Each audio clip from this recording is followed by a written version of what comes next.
Hey there, welcome back to the Sleepless Scientist. Tonight we're embarking on a journey into one of Earth's most mysterious realms, the deep ocean. Imagine a world hidden from sunlight, teeming with life we're only just beginning to understand. It's a story of incredible adaptations, bioluminescent wonders, and the relentless curiosity that drives us to explore the unknown. Before we dive in, if you enjoy these explorations, consider hitting that like button and subscribing. It truly helps us bring these stories to life. Now, let's step back in time to an era when the ocean's depths were largely a blank canvas. For centuries, humanity gazed upon the vast surface, but beneath lay an abyss of speculation, a place where imagination filled the void of knowledge. Early sailors knew the power of the waves, the secrets of the tides, and the creatures near the surface. But the deep, that was a different matter entirely. It was a realm whispered about in legends, a place where light could not penetrate. The sheer scale of the ocean depths was, and still is, staggering. Imagine miles of water pressing down with immense force in perpetual darkness. For a long time, the prevailing scientific thought painted a stark picture of this hidden world. In the mid-19th century, a prominent theory, known as the azoic theory, suggested that life simply could not exist below a certain depth. It was believed that beyond about 550 meters, the pressure, cold, and lack of light made life impossible. This idea was logical, given the known conditions. How could anything survive without sunlight for photosynthesis under crushing pressure and in freezing temperatures? It seemed a reasonable conclusion based on the limited tools available. Yet some curious minds began to wonder, was it truly empty, or was our inability to reach it simply a limitation of technology? The scientific spirit, after all, thrives on challenging assumptions, on pushing past the perceived boundaries. Early attempts to measure ocean depth were rudimentary but persistent. Sailors would lower a weighted rope, a sounding line, into the water, hoping to touch the seabed. It was a slow, painstaking process, often yielding uncertain results. Imagine the effort, hundreds, even thousands of meters of rope paid out by hand. The currents could sweep the line, making accurate measurements difficult. It was a testament to early scientific dedication, even if the data was often imprecise. Alongside depth measurements, some daring explorers attempted to collect samples. Crude dredges, essentially metal frames with nets, were dragged along the seafloor. These were the first tentative probes into the deep's supposed emptiness. As understanding grew, scientists began to conceptualize the ocean in vertical zones. The sunlit surface, the epipelagic zone, was familiar, vibrant with life, powered by the sun's energy. This was the world everyone knew. Below that, the mesopelagic or twilight zone, where only a faint, ghostly light filtered through. Here, creatures began to show adaptations to dimness, their forms becoming more mysterious, hinting at deeper secrets. And then the abyssal and hadal zones, realms of perpetual darkness, immense pressure, and chilling cold.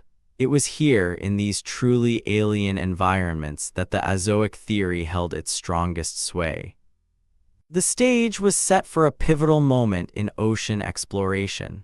In 1872, the British government launched a groundbreaking scientific expedition, the HMS Challenger.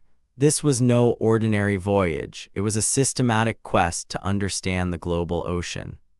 The Challenger was essentially a floating laboratory, outfitted with an array of scientific instruments. Its mission was ambitious: to chart ocean depths, analyze water samples, study currents, and most importantly, discover what life, if any, existed in the deep. Aboard were some of the brightest scientific minds of the era, led by Sir Charles Wyville Thomson. These men, driven by an insatiable curiosity, were tasked with meticulously documenting every aspect of the ocean they encountered. The process of deep-sea dredging was a monumental undertaking. Heavy, robust dredges designed to withstand immense pressure were prepared. These were not the crude nets of earlier attempts, but serious tools for serious exploration. Lowering the dredge could take hours. Miles of strong hemp rope, sometimes reinforced with wire, slowly unspooled into the abyss. The ship would drift, maintaining tension as the dredge sank into the unknown, a silent probe seeking answers. The waiting was agonizing. Was the dredge on the bottom? Was it snagged? The scientists and crew could only feel the vibrations on the line, a subtle language spoken by the ocean itself, communicating the immense forces at play far below. Then came the arduous task of hauling it back up. This could take even longer than lowering, sometimes a full day of continuous effort. Every meter of rope retrieved brought with it renewed anticipation, a collective holding of breath. Often, the dredge would come up filled with mud, rocks, and sediment seemingly barren. The azoic theory seemed to hold true. A sigh of disappointment might ripple through the crew, another empty haul from the deep. But then, on one momentous occasion, as the contents were carefully sifted, something remarkable appeared.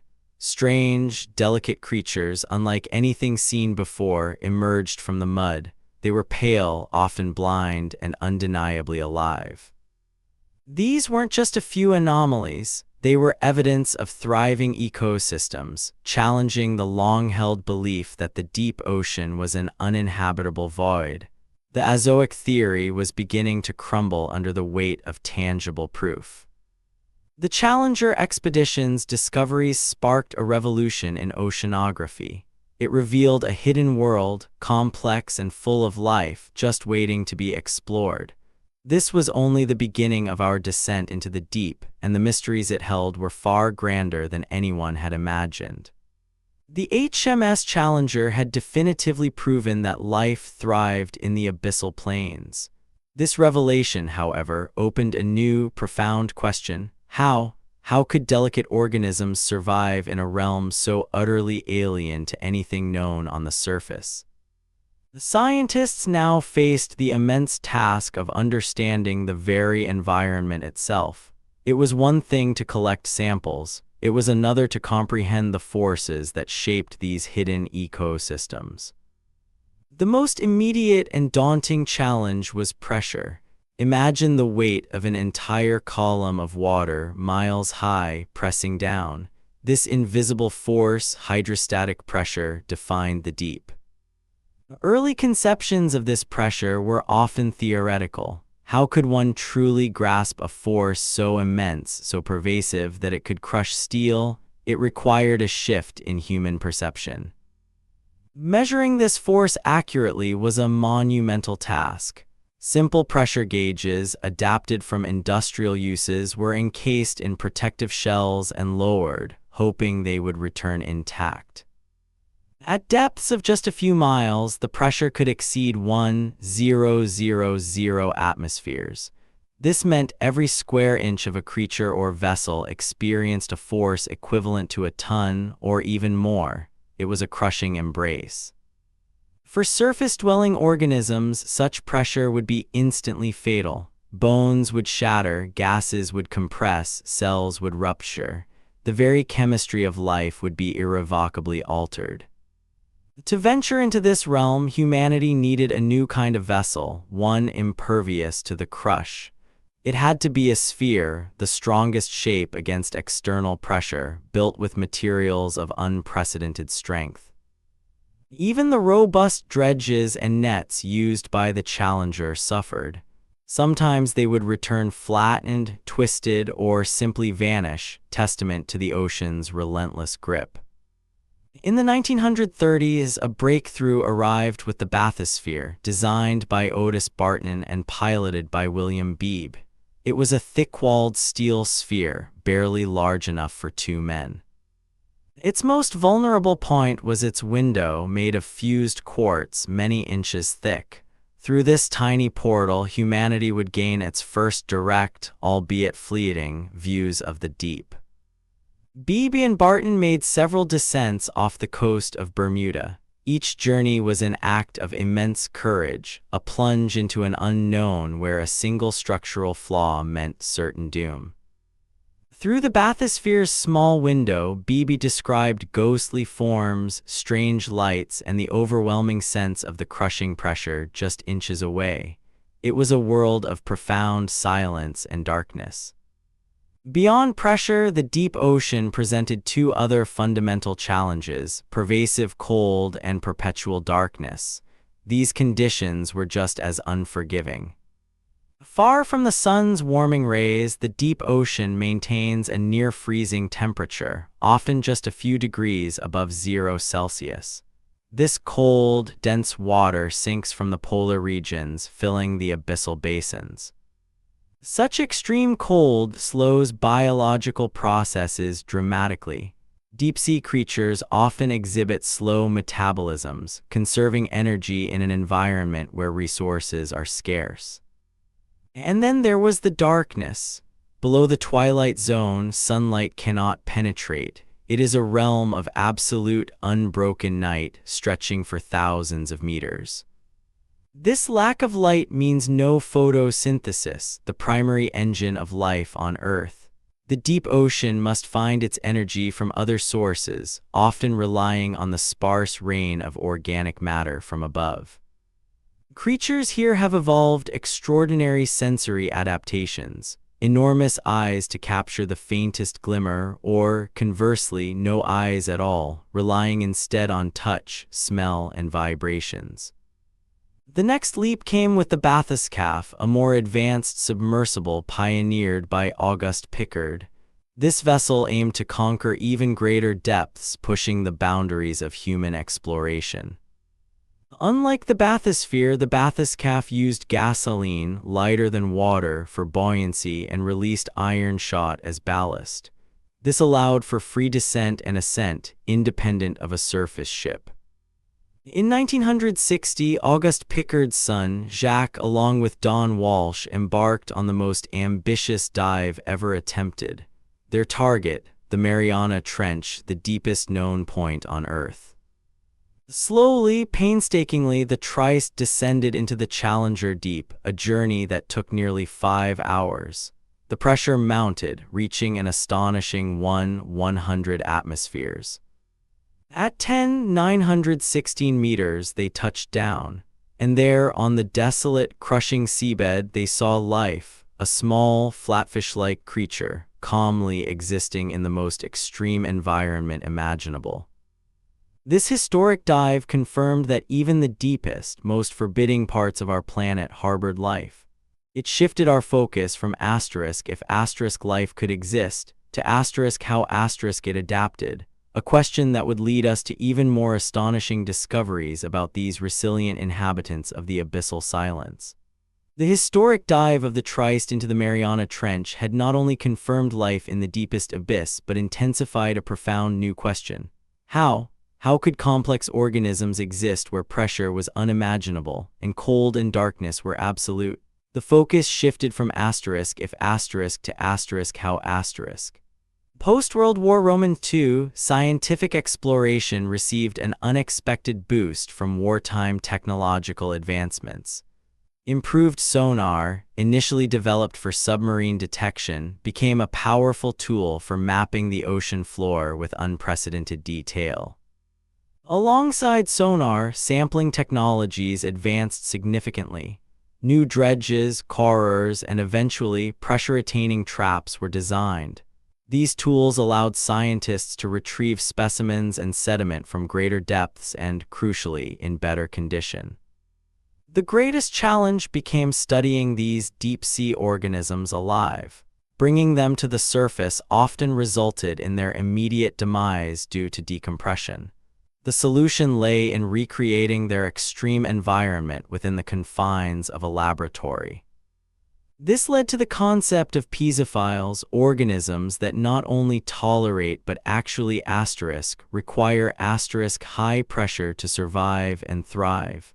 Their very biology was intrinsically linked to the immense forces of the deep. At a cellular level, high pressure poses immense challenges. It can compress gases, stiffen lipid membranes, and fundamentally alter the three-dimensional structure of proteins, often leading to their denaturation and loss of function. Researchers began to isolate and study enzymes from deep-sea creatures. They discovered that these enzymes were uniquely adapted, functioning efficiently under pressures that would render surface-dwelling enzymes completely inactive. The secret lay in their protein structures. Deep-sea proteins often had evolved specific amino acid sequences and unique folding patterns that conferred stability and maintained their functional shape even under thousands of atmospheres of pressure. Cell membranes, crucial for regulating what enters and leaves a cell, also showed remarkable adaptations. They were often richer in unsaturated fatty acids, which kept them fluid and functional despite the compressing force of the deep. This research quickly connected with the broader field of extremophile biology. Scientists realized that the principles of adaptation seen in the deep ocean might apply to other harsh environments on Earth and perhaps beyond. Beyond the crushing pressure, the deep ocean presented another formidable challenge: the unrelenting cold.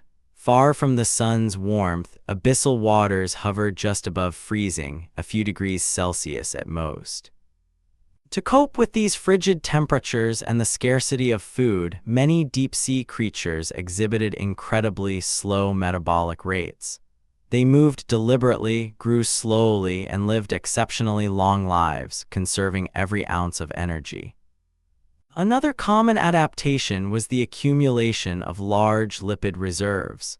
These fat stores served multiple purposes: as a vital energy source during long periods without food, and as a buoyant aid, reducing the energy needed to stay suspended in the water column. Some deep-sea fish, particularly those in polar regions where cold surface waters sink to the abyss, have evolved natural antifreeze compounds. These specialized proteins or glycopeptides prevent ice crystals from forming within their cells. One species that perfectly embodies these adaptations is the grenadier, often called the rat eel. These fish are among the most abundant in the deep sea, showcasing a suite of traits finely tuned to their environment. Their bodies are streamlined and elongated, tapering to a whip-like tail. Many lack a functional swim bladder or have a reduced one, relying instead on fatty tissues and skeletal adaptations to achieve neutral buoyancy without gas-filled organs that would collapse under pressure. Osmorgulation, the process of maintaining internal water and salt balance, is also critical. Deep-sea fish, like many marine teleosts, must actively prevent dehydration and manage ion concentrations in a way that minimizes energy expenditure. The grenadier's tissues, enzymes, and cellular structures are not merely tolerant of pressure, they are optimized for it. Bringing a grenadier to the surface is often fatal, not just from decompression, but because their biological machinery simply stops functioning optimally at low pressures. This sensitivity highlights the immense difficulty of studying deep-sea life in its natural state. Scientists developed specialized traps that could maintain pressure, allowing some organisms to be transported to surface laboratories in simulated deep-sea conditions. In laboratories, high-pressure chambers became essential tools. These robust vessels could simulate abyssal pressures, allowing researchers to observe how proteins folded, how cells functioned, and how entire organisms reacted to their native environment. The discoveries of pisophiles and extremophiles had implications far beyond Earth's oceans. If life could thrive under such conditions here, it expanded the possibilities for life on other planets and moons, especially those with subsurface oceans. The azoic theory, which once seemed so logical, was now fully dismantled. Life was not merely surviving in the deep, it was flourishing, having engineered ingenious solutions to every environmental challenge thrown its way. Each new specimen retrieved, whether a fish, a crustacean, or a microbe, became a biological puzzle. Its unique biochemistry and physiology offered fresh clues, unraveling the deep's secrets one adaptation at a time. The evolving understanding painted a picture of incredible biological resilience and diversity. The deep ocean was not a barren wasteland, but a vibrant, complex ecosystem, rich with life forms that challenged our very definition of what life could be. Yet these revelations about pressure and cold only deepen the mystery. If life could master these forces, how did it navigate absolute darkness? How did it communicate, find mates, and locate food in a world without light? The answers would reveal even more astonishing strategies. The previous chapter left us wondering how life finds sustenance in the eternal night of the deep ocean. With no sunlight for photosynthesis, the vast abyss presents an immense challenge, a perpetual feast in famine. Early observations from submersibles and ROVs began to paint a clearer picture of this food-scarce world, revealing astonishing adaptations. Scientists began to understand that the primary food source for most deep-sea organisms wasn't from within the deep itself, but from the vibrant waters above. A continuous, gentle shower of organic particles, known as marine snow, descends constantly from the surface. This snow is composed of dead plankton, fecal pellets, tiny bits of detritus, and discarded larval casings. It's a fragile, ephemeral rain, vital for sustaining the ecosystems below. Collecting and analyzing these particles became a crucial step in understanding deep-sea diets. The concept of marine snow revolutionized our understanding of deep-sea food webs. It connected the sunlit surface, teeming with life, to the dark abyss, demonstrating a fundamental reliance on external energy input. This was a global conveyor of sustenance. However, this snow is sparse and spread out. Imagine a desert where only scattered crumbs fall from the sky. Deep-sea creatures have evolved extraordinary, sometimes bizarre, strategies to capture and utilize every available morsel in this environment of chronic scarcity. Early deep-sea trawls often brought up creatures with disproportionately large mouths and distensible stomachs.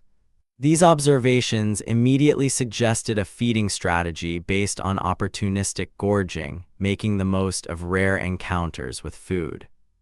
The gulper eel, for instance, possesses a mouth so large it can swallow prey much bigger than itself. Its stomach can expand dramatically, allowing it to consume a large meal when available, sustaining it through long periods of famine. Another ingenious adaptation is the elaborate lure. The anglerfish, a true icon of the deep, uses a modified dorsal fin spine tipped with a bioluminescent photophore. This glowing bait attracts unsuspecting prey in the absolute darkness. The development of advanced ROVs in the late 20th century provided unprecedented visual access, allowing scientists to observe these feeding behaviors in real time. This was a game changer, moving beyond mere specimen collection to direct observation. Watching an anglerfish patiently wait, its lure glowing, then striking with astonishing speed, offered profound insights into predator-prey dynamics in the deep. It was a silent, deadly ballet unfolding thousands of meters below the surface. Not all creatures are hunters. Many deep-sea organisms are filter feeders, patiently sifting the marine snow from the water. Sea cucumbers, crinoids, and some sponges possess specialized structures to capture these tiny, suspended particles. The efficiency of nutrient extraction from such meager fare is critical. This led researchers to investigate the digestive systems of deep-sea creatures, often finding unique enzymes and specialized gut structures. And then came the discovery of symbiotic relationships. Many deep-sea organisms host bacteria within their guts, forming partnerships that aid in digestion and nutrient absorption, especially from recalcitrant organic matter. These symbiotic bacteria are often extremophiles themselves, adapted to the high pressures and cold temperatures of their host's internal environment. They break down complex compounds that the host might otherwise be unable to process, turning scarcity into sustenance.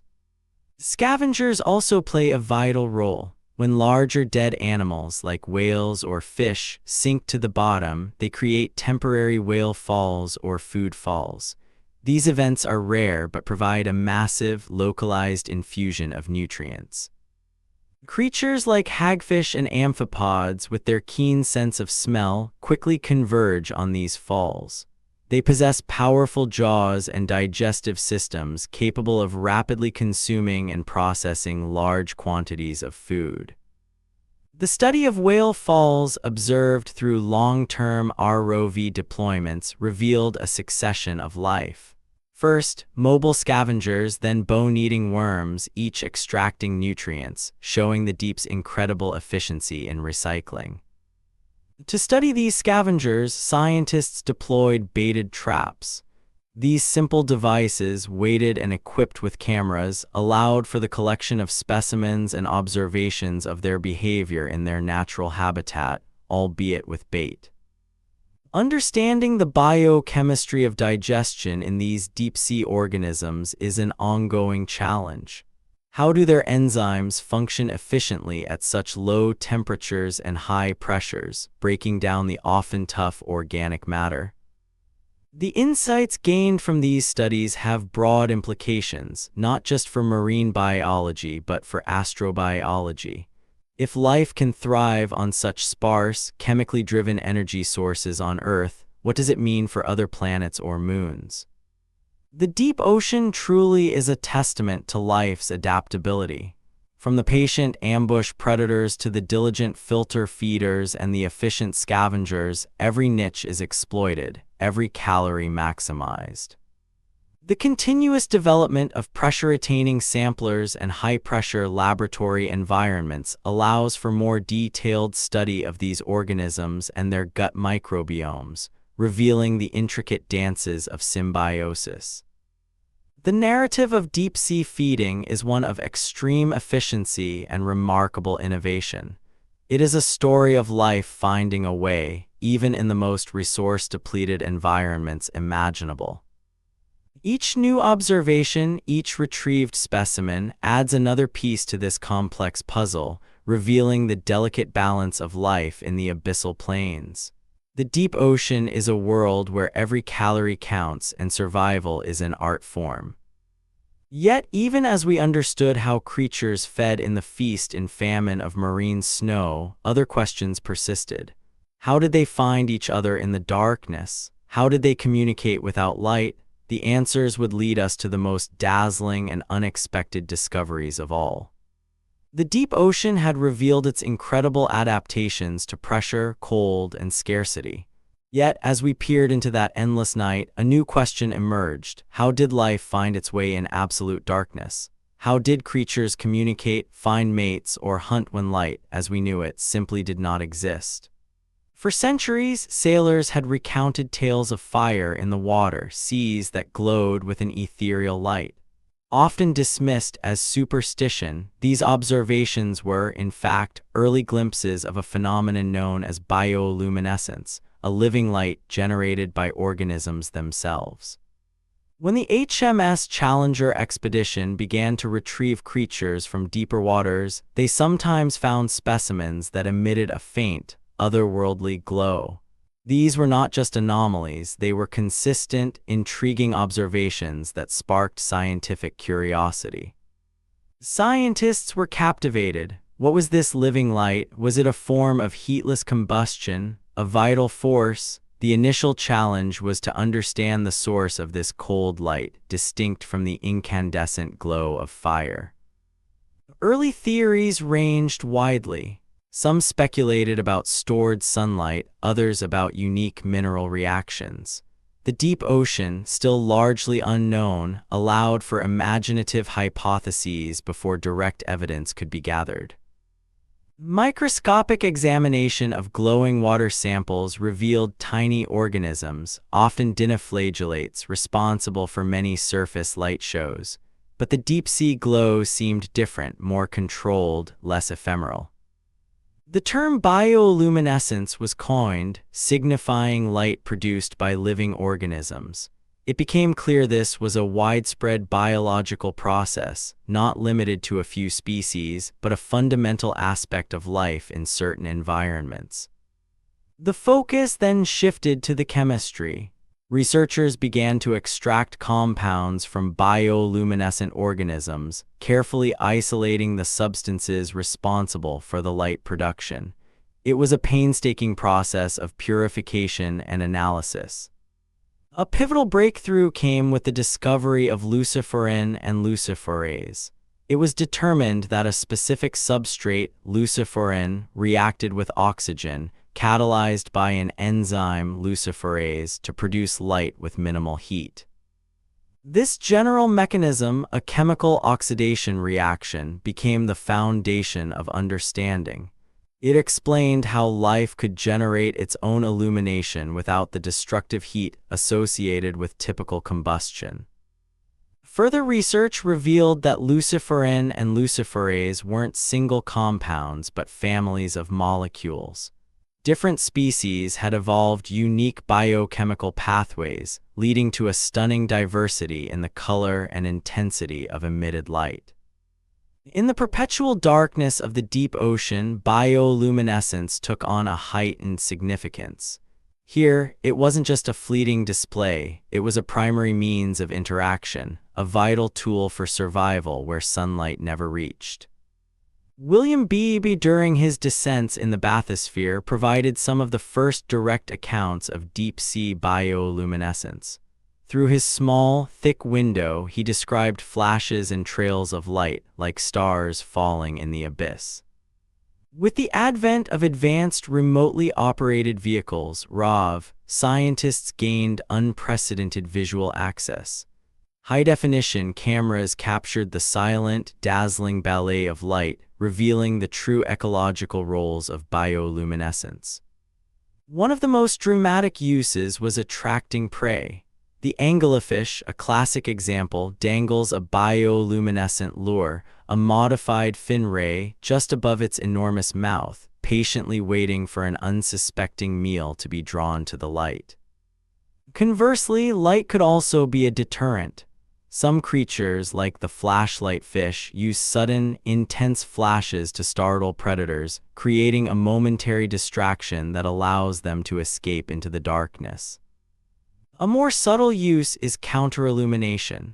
In the mesopelagic zone, where a faint glimmer of sunlight still penetrates, some creatures produce light from their undersides, mimicking the dim overhead light to eliminate their silhouette and blend into the environment.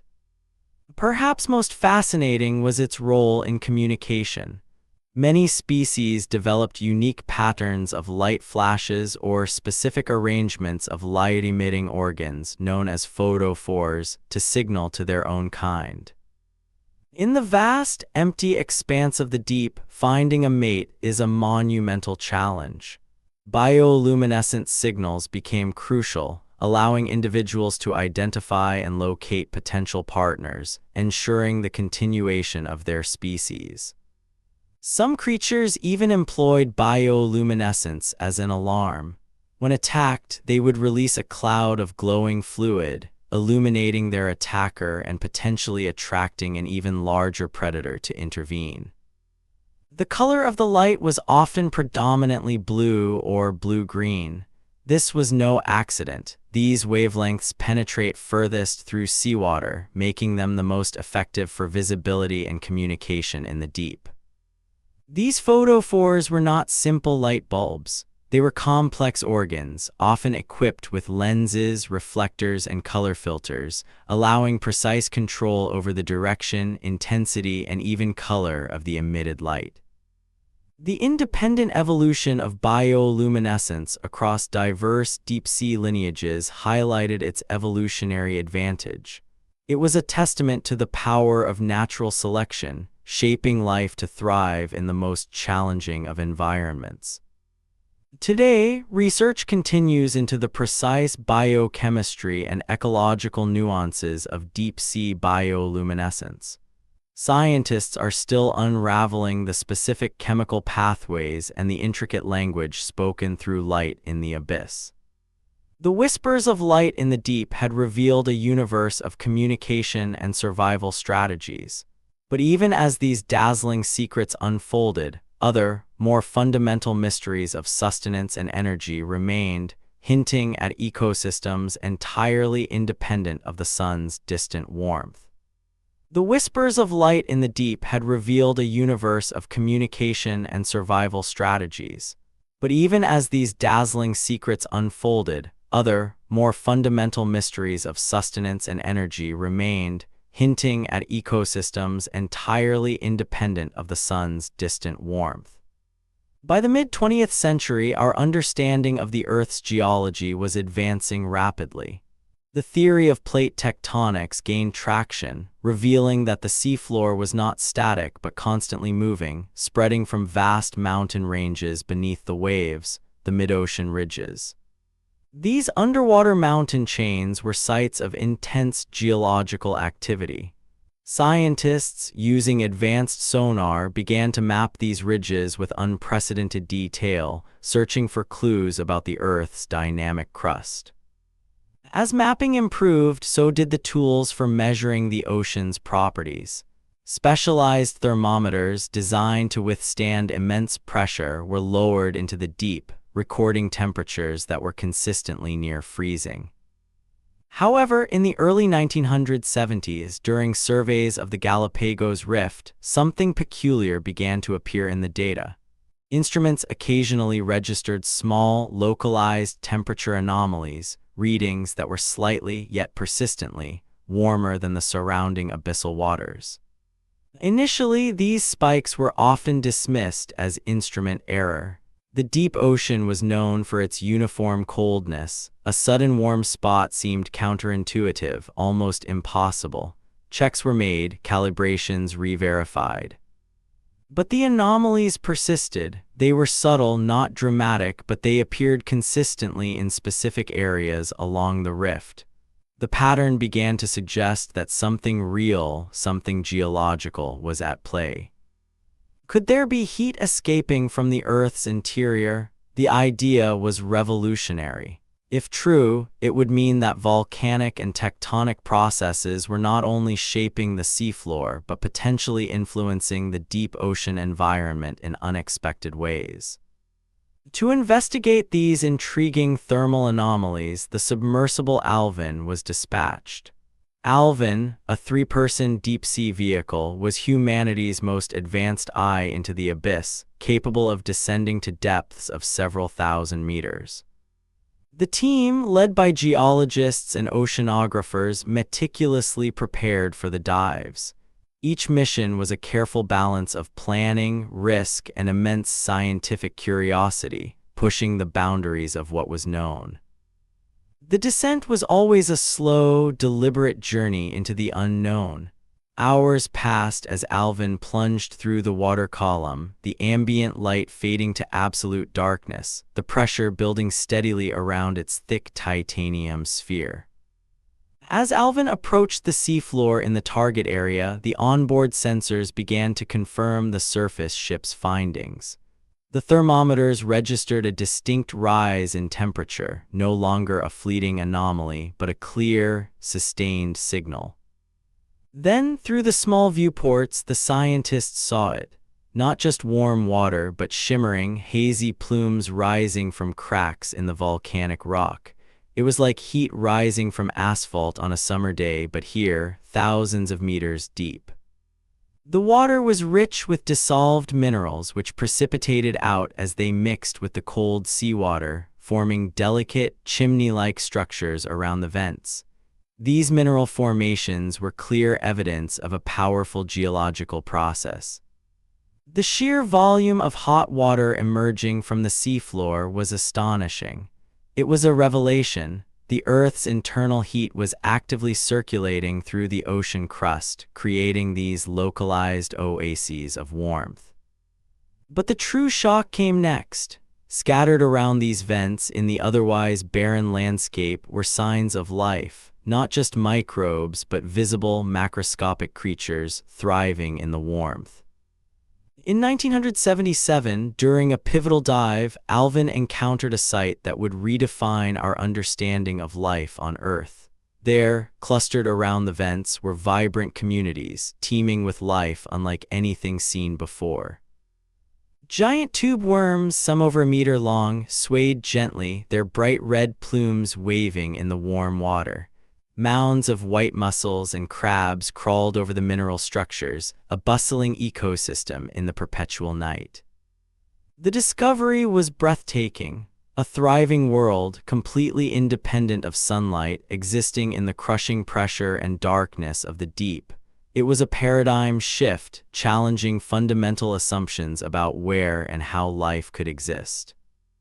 The immediate question was, what powered this life? Without sunlight, photosynthesis was impossible. The answer lay in the very fluids emanating from the vents, rich in chemicals like hydrogen sulfide. Scientists quickly proposed a new biological process, chemosynthesis. Instead of light, certain microorganisms used chemical energy, oxidizing compounds like hydrogen sulfide to produce organic matter. These chemosynthetic bacteria formed the base of the entire vent ecosystem. They were the primary producers, converting inorganic chemicals into food, much like plants do with sunlight on the surface. The giant tube worms, for instance, had no mouth or digestive tract.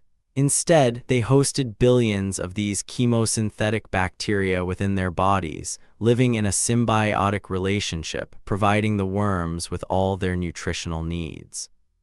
This discovery fundamentally altered our understanding of Earth's biosphere. Life was not solely a solar-powered phenomenon. It could also thrive on the planet's own internal geological energy. The deep ocean held energy sources entirely independent of the sun. The revelation of hydrothermal vents and chemosynthesis opened up entirely new avenues of research. It prompted questions about how widespread these oases of heat might be, and what other forms of life, powered by Earth's inner fire, might still await discovery in the vast, unexplored reaches of the deep ocean. The revelation of hydrothermal vents had transformed our understanding of deep-sea life. Yet, even as these oases of heat captivated us, a new question began to form. Were these spectacular vents the only places where life could flourish independently of the sun? Or did other, more subtle chemical energies sustain hidden worlds? Scientists, now armed with the concept of chemosynthesis, broadened their search. The ocean floor, once a uniform expanse, was now seen as a mosaic of potential energy sources. They began to consider areas beyond the volcanic ridges, places where different chemical reactions might be at play. The challenge was detection. Unlike the dramatic plumes of hydrothermal vents, other chemical emissions might be slow, diffuse, almost imperceptible. New, highly sensitive chemical sensors were needed, capable of sniffing out faint traces of methane or hydrogen sulfide in vast volumes of water. Early data from these new sensors often yielded confusing signals. Spikes in methane or sulfide levels would appear, then vanish, sometimes dismissed as noise. It took patience and meticulous cross-referencing to distinguish genuine anomalies from instrumental quirks. The development of sniffer technology, capable of continuously sampling and analyzing dissolved gases and minerals, became crucial. These tools were designed to map the subtle chemical gradients that might indicate a hidden seep, guiding future submersible dives. Then, in regions far from volcanic activity, along continental margins, persistent chemical signals emerged. Methane, a potent greenhouse gas, was seeping from the seafloor. When submersibles investigated, they found not hot vents, but cold seeps, areas where hydrocarbons and hydrogen sulfides slowly escaped from the sediment. The initial observations were astonishing. Around these cold seeps, just like at the vents, were thriving communities of life. Mussels, clams, and tube worms clustered together, creating vibrant oases in the otherwise barren abyssal plain. This was life without heat, but still powered by chemicals. While visually similar to vent communities with their tube worms and bivalves, the species found at cold seeps were often distinct. This suggested parallel evolution, where different lineages adapted to similar chemosynthetic energy sources, but with unique specificities. The energy source at cold seeps was primarily methane, often released from ancient deposits of methane clathrates, ice-like structures trapping methane gas. Specialized microbes consumed this methane, forming the base of the food web, much like sulfide oxidizers at vents. Laboratory studies confirmed that these seep microbes were methanotrophs and sulfotrophs, capable of converting methane and hydrogen sulfide into organic matter. They were the unsung architects of these new ecosystems, harnessing chemical energy for life. Many of the larger animals at cold seeps, like their vent counterparts, relied on symbiotic relationships. Mussels and tubeworms harbored chemosynthetic bacteria within their tissues, providing them with a steady supply of food in exchange for a protected habitat and access to the chemical-rich fluids. The discovery of cold seeps profoundly expanded our understanding. Life wasn't confined to the geothermally heated hot spots of the mid-ocean ridges. It could thrive wherever chemical gradients provided a suitable energy source, regardless of temperature. But what about other, more ephemeral sources of energy? We already knew about the sparse marine snow from above. Yet, occasionally, far larger deposits of organic matter would descend, the carcasses of deceased whales. These whale falls were rare but potentially massive infusions of nutrients. Early deep-sea imagery had occasionally captured glimpses of large animal remains on the seafloor, surrounded by swarms of scavengers. To study this phenomenon systematically, scientists undertook the ambitious project of deliberately sinking whale carcasses. The observations revealed a distinct succession of life. First, mobile scavengers like hagfish and amphipods would rapidly converge, stripping away flesh. This mobile scavenger stage could last for months, consuming tons of organic material. As the soft tissues vanished, a new community emerged, the enrichment opportunists, including various polychaetes and crustaceans. But the most remarkable discovery was the sulfophilic stage, dominated by specialized organisms that fed on the remaining bones. This stage was characterized by the bone-eating worms of the genus **Oases**. These extraordinary creatures, first discovered on whale falls, lacked mouths and guts, instead burrowing into bone and releasing acid to access the lipids within. Within **Oases** worms, symbiotic bacteria again played a crucial role.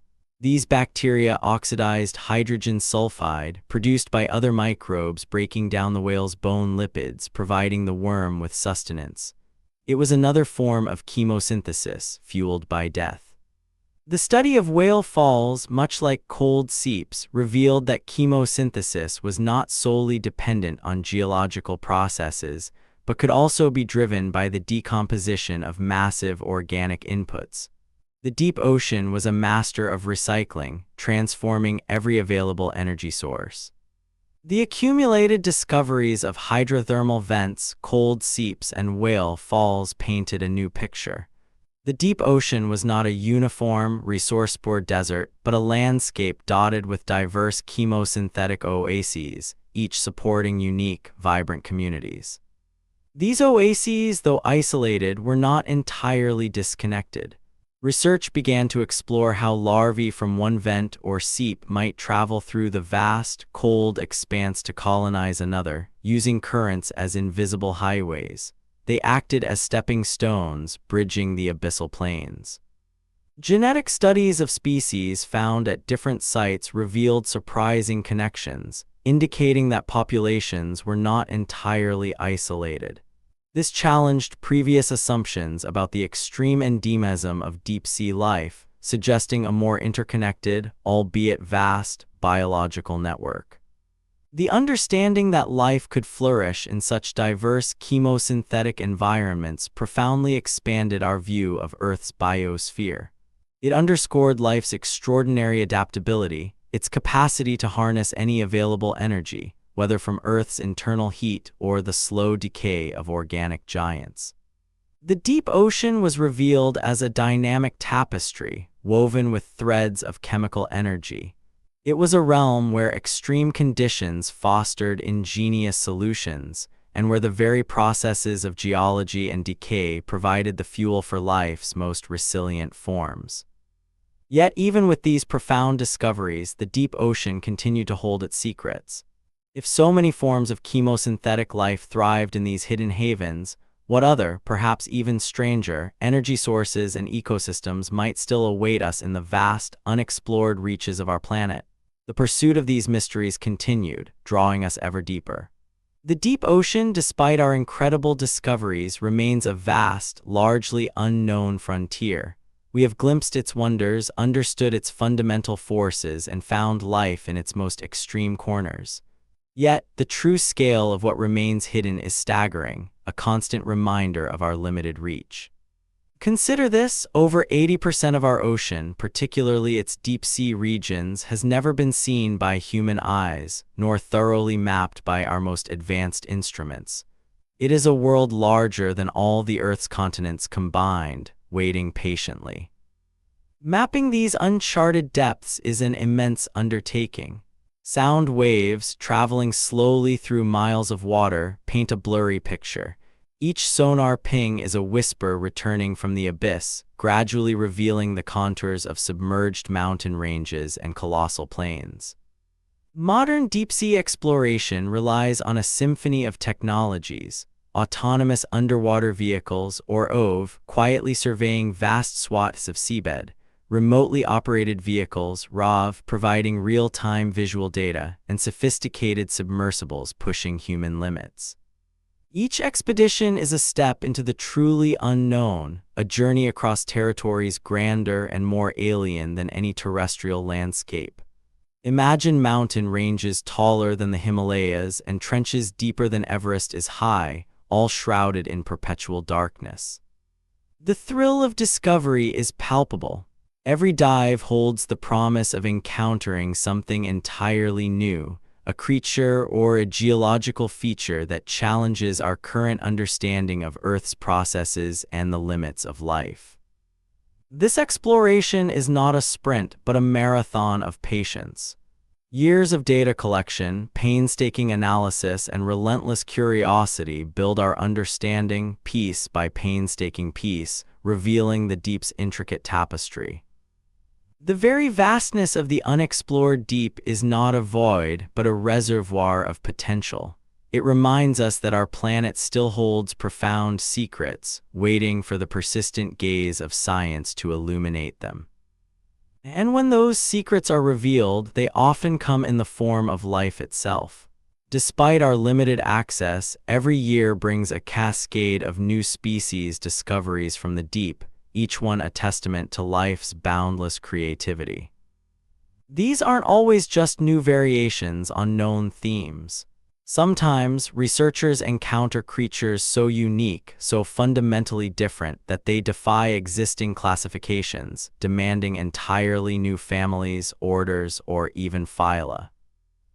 Imagine a worm with no mouth, or a fish that walks on fin-like appendages, or a jellyfish that glows with colors never before seen. These are not fantasies, but actual inhabitants of the abyssal plains and trenches. These discoveries often emerge from the careful sorting of sediment samples, the patient analysis of ROV footage, or the unexpected contents of a deep-sea trawl. Each specimen is a biological puzzle. The Global Census of Marine Life Initiative, a decade-long international effort, cataloged thousands of new species, many from the deep. Yet it only scratched the surface, highlighting the immense task still ahead. These continuous discoveries underscore the incredible biodiversity hidden beneath the waves. The deep ocean is not a homogeneous environment, but a mosaic of microhabitats, each fostering its own unique forms of life. It's a humbling thought that after centuries of exploration, our own planet still harbors life forms that radically expand our understanding of biology. The deep sea is a living museum of evolutionary innovation. Classifying these new species is not merely about naming them. It's about understanding their evolutionary relationships, their unique adaptations, and their place within the grand tree of life, constantly rewriting our textbooks.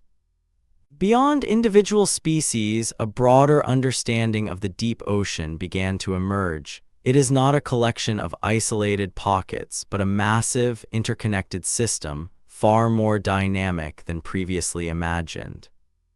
Global ocean currents, often called the global conveyor belt, play a crucial, invisible role.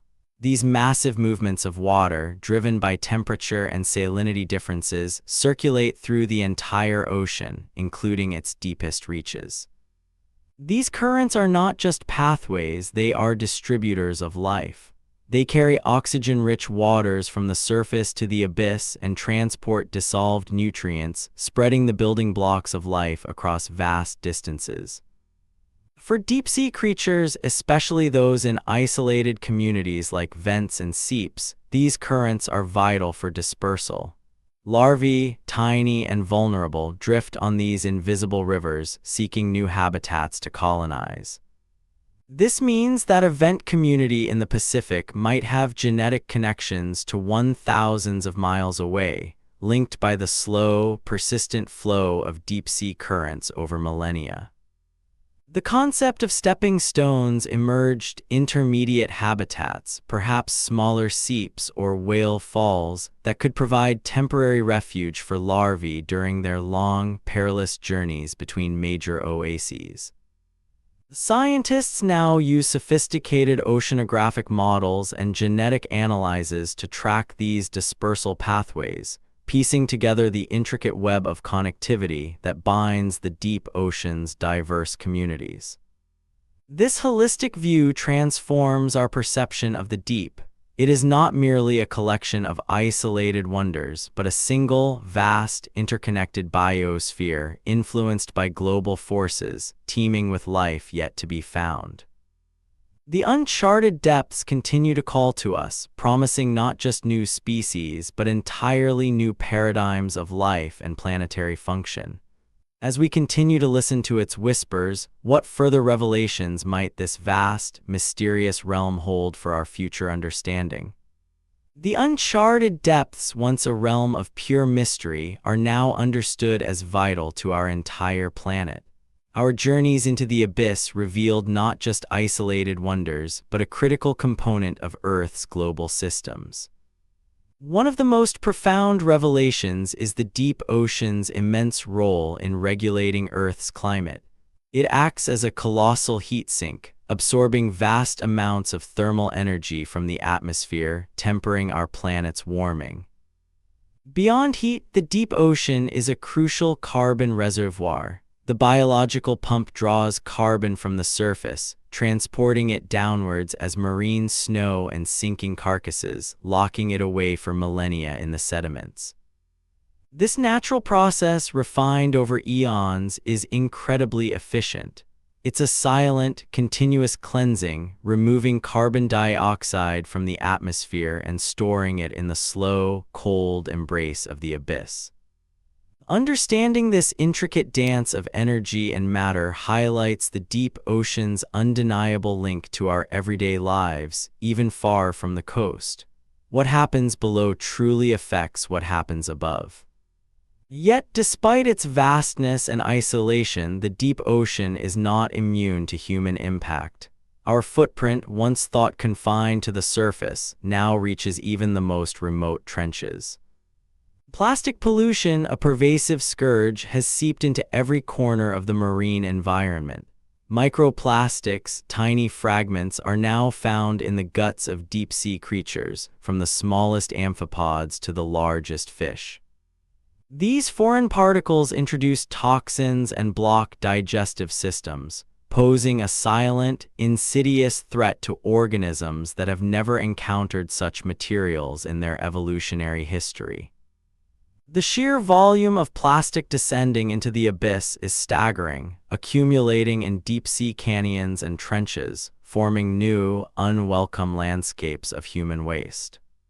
And beyond the visible debris, chemical pollutants carried by currents also find their way into these environments, subtly altering the delicate balance of deep-sea ecosystems. Adding to these concerns is the burgeoning interest in deep-sea mining. Rich deposits of valuable minerals like manganese nodules and cobalt crusts lie scattered across the abyssal plains and hydrothermal vent fields. As terrestrial resources dwindle, the allure of these deep-sea treasures grows. Companies are developing technologies to extract these minerals, promising economic growth and new supplies for technology. However, the potential ecological cost is immense. Deep-sea ecosystems are incredibly fragile, slow-growing, and often endemic. Mining operations could cause irreversible damage to these unique habitats. Vast plumes of sediment stirred up by mining machinery could smother filter feeders and disperse for hundreds of kilometers, affecting communities far beyond the immediate mining site. Given the slow metabolic rates and long lifespans of deep-sea creatures, recovery from such disturbances would take centuries, if not millennia, effectively wiping out entire generations of life. Scientists globally are raising their voices, urging caution and comprehensive environmental assessments before any large-scale deep-sea mining commences. The call for protection is growing louder. This new era demands international cooperation.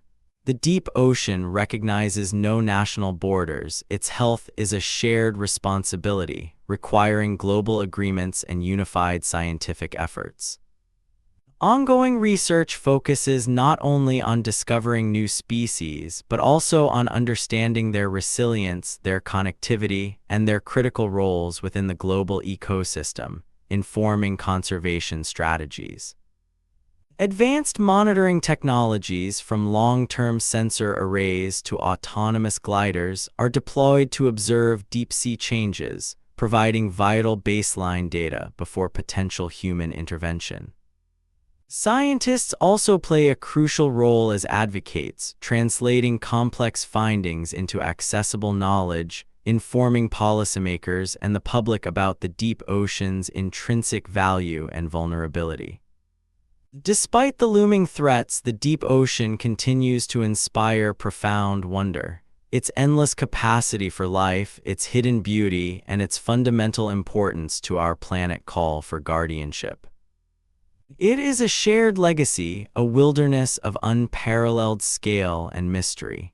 Our generation holds the responsibility to protect it, not just for its inherent value, but for the future of all life on Earth. The pursuit of knowledge in the deep continues, driven by the same quiet curiosity that launched the Challenger expedition. Each new discovery deepens our understanding and strengthens our resolve to protect. What other wonders, what other crucial functions still lie hidden in the vast, unexplored reaches? The deep ocean holds countless more secrets, waiting for patient observation and respectful exploration. And so, as we reflect on this journey into the profound depths, we carry forward a sense of both wonder and responsibility. The deep ocean, a world of silent majesty, whispers its timeless secrets, inviting us to listen, to learn, and to protect its future. May its mysteries continue to inspire us, and may we be worthy guardians of its silent, ancient heart. And so, as the moon climbs high, sleep well, knowing the deep ocean watches over our world.